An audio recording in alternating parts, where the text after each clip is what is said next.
Hello friends, welcome back to my YouTube channel. अब हम alternator के आगे के पॉइंट्स करते हैं। हमने पिछले वीडियो में पढ़ा था सिंगल फेज वाइंडिंग किस प्रकार की जाती है। वो हम थ्री फेज वाइंडिंग को समझने के लिए, वाइंडिंग उसी प्रकार से होती है जैसे सिंगल फेज की होती है, वेव वाइंडिंग, लेप वाइंडिंग और कुछ अलग एक दो नाम है, पर तरीका वही है। उसमें एक फेज होता है, इसमें थ्री फेज के लिए वाइंड किया जाता है। तो इसका बेस देख लेते हैं। अल्टरनेटर में थ्री फेज वाइंडिंग लिख देती हूँ। थ्री फेज वाइंडिंग भी सिंगल फेज वाइंडिंग की भांति ही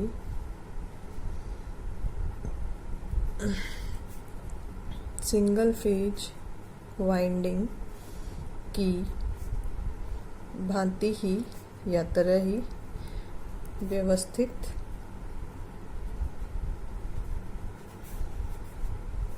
की जाती है। जिस तरह से हमारी सिंगल फेज वाइंडिंग की जाती है उसी तरीके से थ्री फेज वाइंडिंग की जाती है। ये थ्री फेजेस के लिए वाउंड की जाती है, जिसमें क्या होता है, टू फेज अल्टरनेटर में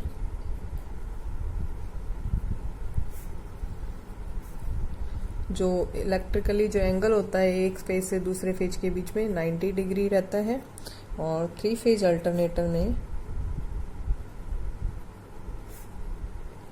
तीनों फेज के बीच इस तरीके से आर, वाई और बी, इस तरीके से तीनों में 120 डिग्री एंगल, इलेक्ट्रिकली एंगल विस्थापित रहता है, और पूरा 360 डिग्री। तो हम देख लेते हैं थ्री फेज अल्टरनेटर में कौन सी वाइंडिंग प्राय की जाती है। यहाँ इम्पोर्टेंट, जब मैं स्टार बनाती हूँ मतलब इम्पोर्टेंट है, और ये डायरेक्ट क्वेश्चन पूछे जाते हैं आईटीआई में। थ्री फेज अल्टरनेटर में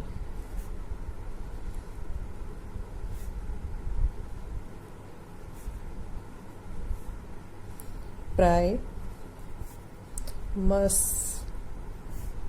या बास्केट नाम है ये,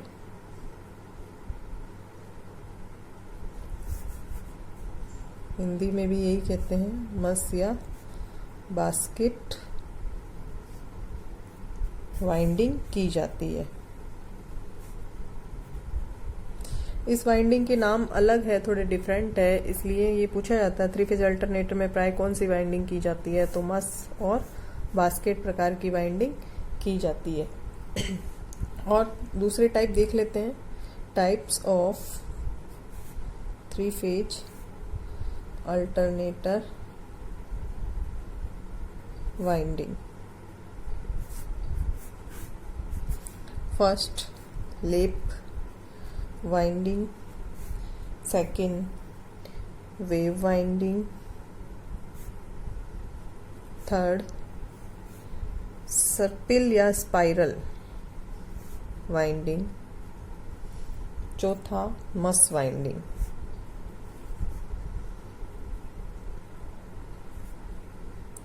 ये इतने तरह की वाइंडिंग थ्री फेज में की जाती है। मैं आपको वो पॉइंट करवाऊंगी जो आपके क्वेश्चंस बनते हैं या जो आपके आईटीआई में पूछा जाता है। तो हम फर्स्ट देख लेते हैं लेप वाइंडिंग। इस वाइंडिंग को मैं जिस तरह मैंने सिंगल फेज आपको करके बताई, वैसे थ्री फेज पूरी यहाँ पे करना पॉसिबल नहीं है। बस ये है कि आपको थोड़ा सा बेसिक्स बता दूंगी, बस इतना ही अंतर है कि वो सिंगल फेज के लिए थी और ये थ्री फेज के लिए, तरीका वही रहेगा। लेप वाइंडिंग में क्या है हम देखते हैं। मान लेते हैं पोल बराबर 4, स्लोट्स यानी खांचे बराबर 36 है, फुल पिच डिस्ट्रीब्यूटेड वाइंडिंग है।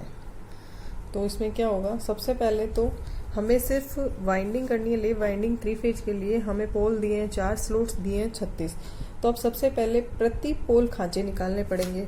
तो खांचे प्रति पोल मतलब एक पोल के नीचे कितने खांचे आएंगे। तो सारे खांचे कितने हैं टोटल, 36 बटा 4 करेंगे, 4 9 36, तो मतलब 9 खांचे एक पोल के नीचे आएंगे। अब हम क्या कर रहे हैं, सिंगल फेज वाइंडिंग नहीं कर रहे हैं, हम थ्री फेज वाइंडिंग कर रहे हैं। तो प्रति पोल प्रति फेज कितने खांचे आएंगे ये निकालना है। इसको हम m से प्रदर्शित करते हैं। m मतलब खांचा प्रति पोल, ये याद रखना है, आगे आपके काम आएगा, अभी देखना। m से प्रदर्शित किया है खांचा प्रति पोल प्रति फेज।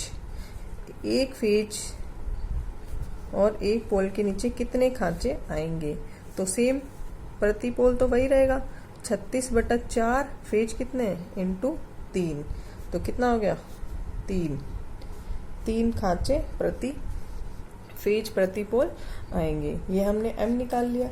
इसके बाद हम खांचों के बीच का फेज एंगल निकालेंगे। इसको बीटा से प्रदर्शित करते हैं। बीटा कहते हैं, ये कहते हैं सन्निकट, जो आस पास जो खांचे होते हैं, सन्निकट खांचों, हिंदी में कहते हैं खांचों के बीच फेज एंगल निकालना है हमें कि कितने एंगल पर ये वाइंडिंग की जाएगी। हर खांचे का फेज एंगल निकालना। तो इसका फॉर्मूला होता है बीटा बराबर 180 बटा खांचे प्रति पोल।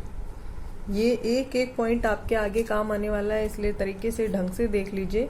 मैं आपको शुरू से एक बार रिवाइंड कर देती हूँ। अल्टरनेटर में हम 3 फेज वाइंडिंग भी सिंगल फेज वाइंडिंग की बातें की जाती है, तरीका वही रहता है, बस 3 फेज के लिए वाइंड किया जाता है।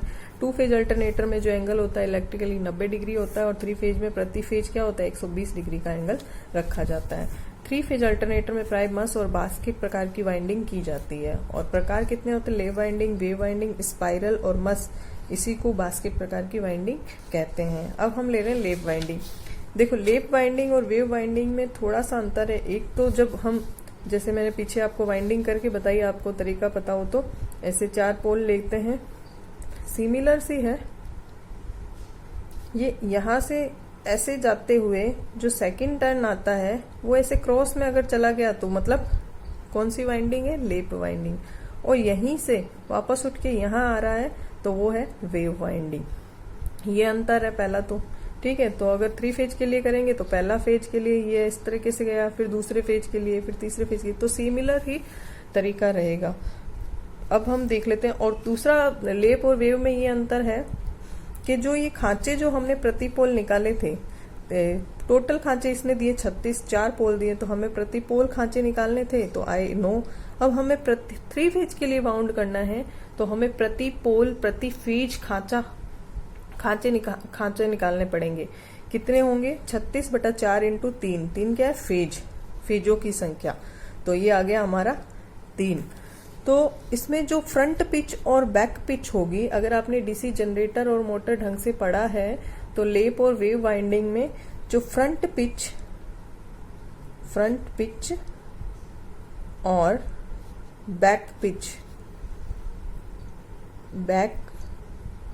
पिच जो होता है, जो हमारे ये खांचे आए हैं, इन पर एक में खांचों की संख्या क्या होती है, कम होती है। तो लेप वाइंडिंग में हमेशा फ्रंट पिच क्या रहेगा, जैसे 9 है तो बैक पिच तो 9 ही रहेगा, और फ्रंट पिच क्या हो जाएगा 9 - 1 = 8।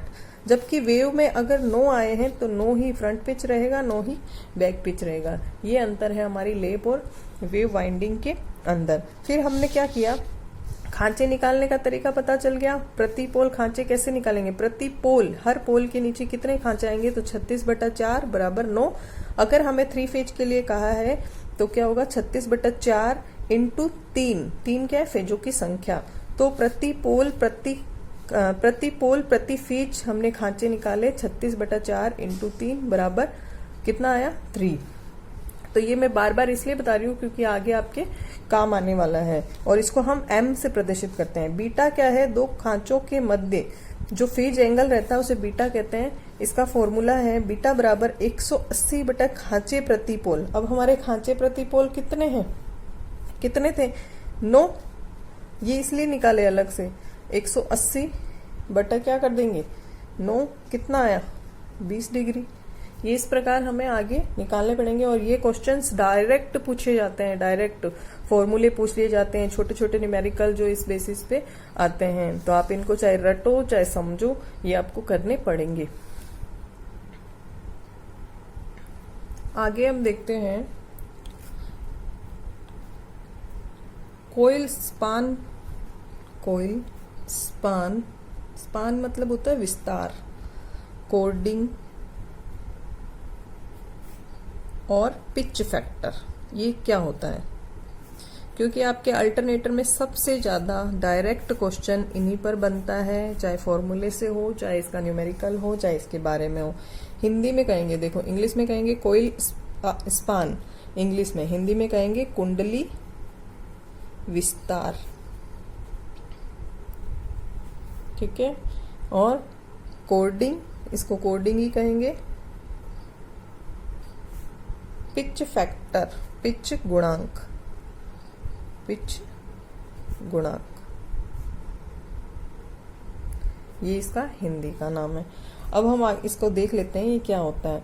देखो, एक फुल पिच वाइंडिंग को, मतलब फुल पिच वाइंडिंग की दोनों साइड अगर 180 डिग्री एंगल पर स्थापित हो, एक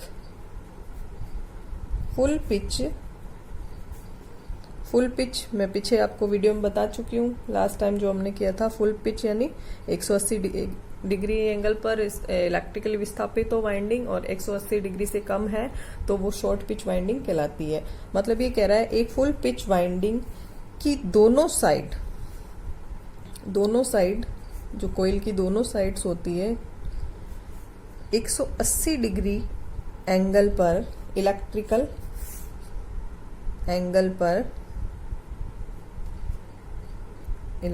एंगल पर विस्थापित होती है। अर्थात इसका कोइल का विस्तार, मतलब ये विस्तार कोइल स्पान इसीलिए कहते हैं। तो कोइल विस्तार कितना है? 180 डिग्री इलेक्ट्रिकल एंगल है, यानी फुल पिच है। ठीक है। तो ये क्या कहलाएगा? कोइल स्पान कहलाएगा, कोडिंग कहलाएगा, या पिच फैक्टर कहलाएगा। जिसमें क्या होगा, उनमें प्रेरित ईएमएफ फेज में रहेंगे। अगर वो 180 डिग्री इलेक्ट्रिकल पर है तो क्या रहेगा, जिससे उनमें प्रेरित या जनरेटेड ईएमएफ फेज में होते हैं। फेज समझते हो ना, एक ही फेज में होना, इस तरीके से। ठीक है। आई भी उसी में, वी भी से, मतलब ये कह रहा है वोल्टेज और जो ईएमएफ जनरेट होगा दोनों का, वो समान फेज में होगा। और दोनों ईएमएफ का फेजर और अंक गणितीय योग भी क्या रहेगा? बराबर। और दोनों ईएमएफ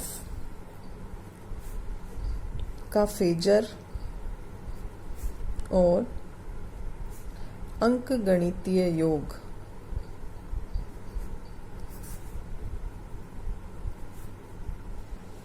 बराबर होता है। ये तो हो गई इसकी डेफिनेशन। ठीक है। अगर ये 180 डिग्री पर स्थापित है तो, लेकिन अगर शॉर्ट पिच वाइंडिंग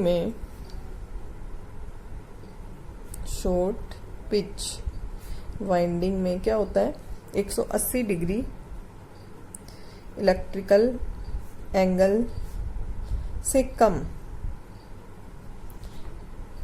होता है। जो इलेक्ट्रिकल एंगल कितना होता है शॉर्ट पिच में? 180 डिग्री से कम, जिससे दोनों कॉइल में ईएमएफ जो जनरेट होगा वो आपस में एक फेज में नहीं रहेगा, जिससे उनमें प्रेरित ईएमएफ फेज में नहीं होते, और ना ही उनका ईएमएफ, दोनों का ईएमएफ और फेजर, ईएमएफ का फेजर और अंकगणितीय योग भी बराबर नहीं होगा। तो हमें कोई ऐसे फैक्टर की आवश्यकता है कि वो दोनों की ऐसे तुलना करने के बाद अनुपातिक जो रेशो आए वो थोड़ा इस प्रकार आए मतलब एक तरह से पिच फैक्टर निकाल लेंगे उसका, कि हम दोनों का क्या होगा, शॉर्ट पिच और फुल पिच में जो प्रेरित ईएमएफ है उसका अनुपात ले सके। तो इसके लिए क्या करेंगे, इसका फॉर्मूला है, हमने लिया केपी, इसको केपी से प्रदर्शित करते हैं पिच फैक्टर को। केपी बराबर इसका फॉर्मूला प्रेरित विद्युत वाहक बलों का फेजर योग प्रति कोइल। हर कोइल में जो विद्युत वाहक बल है उसका फेजर योग निकाल लेंगे, बटा प्रेरित विद्युत वाहक बलों का अंकगणितीय योग प्रति कोइल। ये इसका फॉर्मूला है।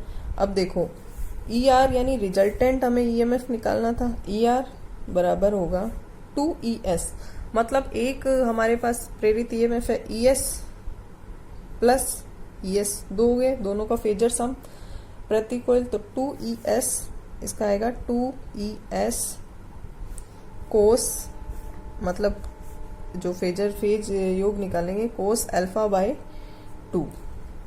ई आर बराबर जो रिजल्टेंट ईएमएफ है 2ES कोस अल्फा बाय 2। अंक गणितीय योग तो क्या हो गया, ES प्लस ES, यहाँ लिख देती हूँ साइड में, अंक गणितीय योग ES प्लस ES बराबर 2ES, दोनों का अनुपात निकाला और ये इसका एंगल फेजर सम कर दिया। तो अब जब दोनों को हम मतलब ये तो हमारा हो गया ये प्रेरित विद्युत वाहक बल का फेजर योग, और ये हमारा हो गया अंक गणितीय। अब इसको हम रखेंगे इस फॉर्मूले में, केपी बराबर क्या होगा 2ES कोस अल्फा बाय 2 बटा 2ES, कैंसिल हो गया। अब केपी बराबर क्या बचा, केपी बराबर कोस अल्फा बाय 2। यहाँ पर ब्रैकेट में मैं लिख देती हूँ, अल्फा का मतलब होता है 180 माइनस बीटा,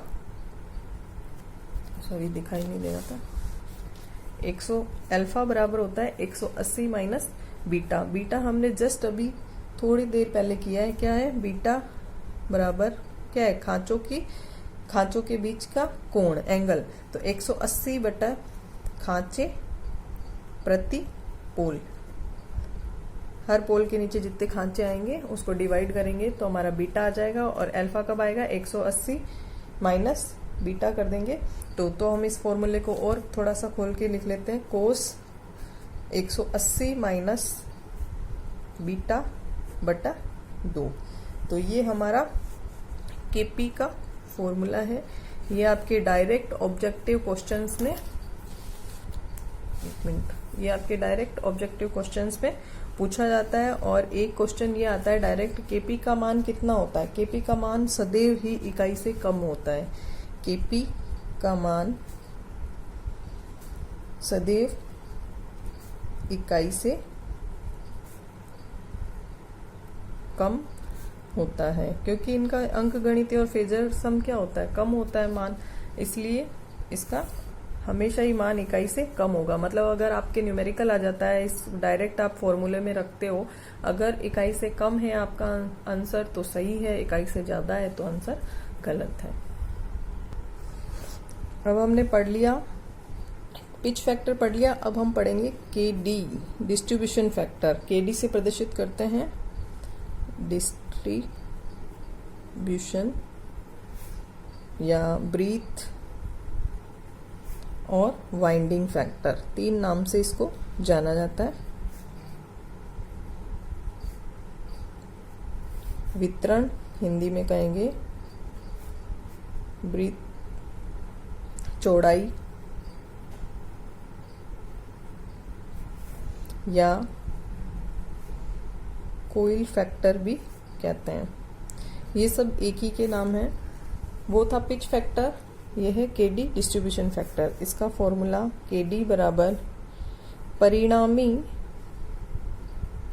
विद्युत वाहक बल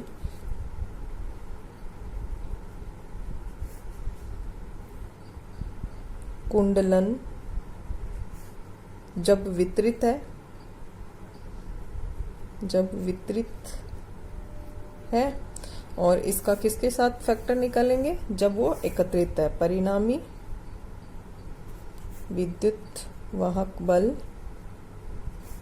कुंडलन जब एकत्रित है, दोनों का निकाल के। अब इसका फॉर्मूला हम देख लेते हैं।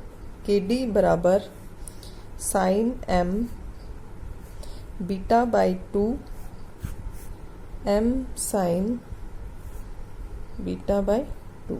देखो साइन m बीटा बाई 2 बटा m साइन बीटा बटा 2, ये इसका फॉर्मूला है। ये अब मैं पहले बता चुकी हूँ। m क्या है, m खांचों की संख्या प्रति पोल प्रति फीज, खांचों की संख्या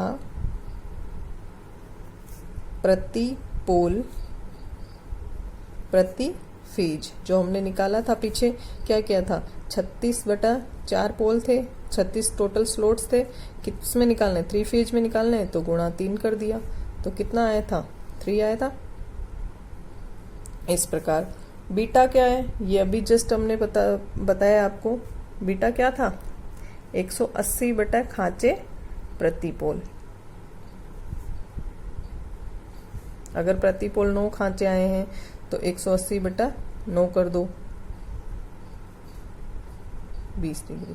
इस प्रकार तो ये हम डायरेक्ट वैल्यू रख सकते हैं।